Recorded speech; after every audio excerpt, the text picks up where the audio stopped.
साथियों, ये जो बेटियां और बहनें हैं ना, इनकी अजीब दुनिया है। जब ये छोटी होती हैं तो अपने ही भाई बहनों से दुनिया भर की रार तकरार अधिकार इनका चलता रहता है। ये मेरे पापा हैं, ये मेरी मम्मी है, ये मेरा घर है, चल भाग यहाँ से, तरह तरह की बातें। मगर जैसे ही ये बड़ी होती हैं, जैसे ही शादीशुदा हो जाती हैं, इनकी एक अलग दुनिया हो जाती है, बिल्कुल अलग उस पुरानी दुनिया से।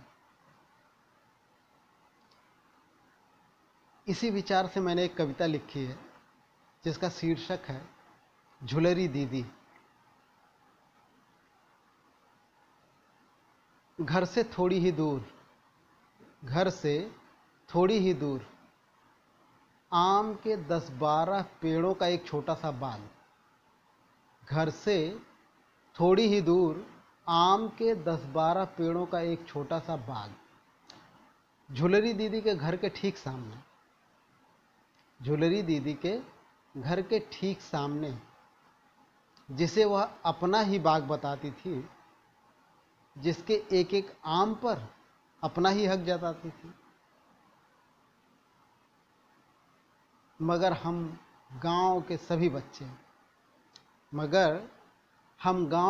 बच्चे, आषाढ़ की पहली फुहार के साथ ही उन पेड़ों पर लगने वाले आमों के पकने की दुआ करते।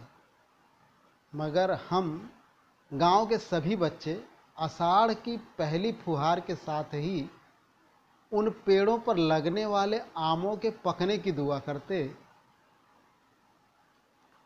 हवा के थपेड़ों के साथ गिरने वाले एक एक आम के लिए हम एक दूसरे पर गिरते पड़ते।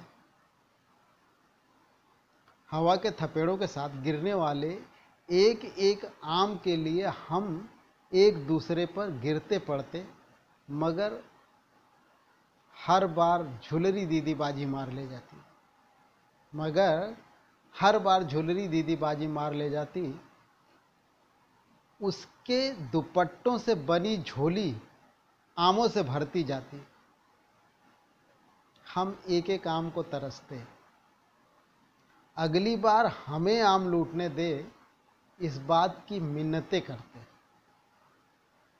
अगली बार हमें आम लूटने दे, इस बात की मिन्नतें करते। वो मान भी जाती मगर खुद को रोक नहीं पाती। अगली बाजी भी उसी के हाथ जाती, अगली बाजी भी उसी के हाथ जाती। अब हम सब बच्चे बड़े हो गए, अपनी अपनी राहों के हो गए।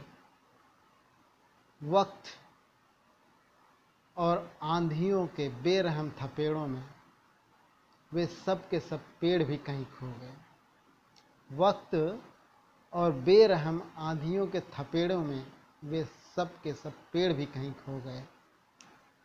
मगर अब भी जब कभी आमों की खुशबू आती है, मगर अब भी जब कभी आमों की खुशबू आती है, वे स्मृतियां ताज़ा हो जाती हैं। मगर अब भी जब कभी आमों की खुशबू आती है, वे स्मृतियां ताज़ा हो जाती हैं। मगर झुलरी दीदी कहीं नज़र नहीं आती, मगर झुलरी दीदी कहीं नज़र नहीं आती हैं।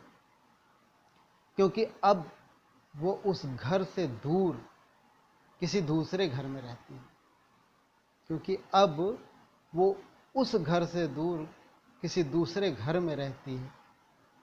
कभी सूप और चलनी लेकर कुछ अलग थलग करती है, कभी सूप और चलनी लेकर कुछ अलग थलग करती है, तो कभी सुई और धागे से नए संबंध बनते हैं।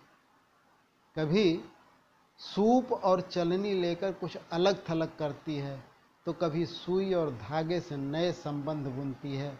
अब वो उस घर को अपना घर, अब वो उस घर को अपना घर और इस घर को मायका कहती है। अब वो उस घर को अपना घर और इस घर को मायका कहती है, इस घर को मायका कहती है।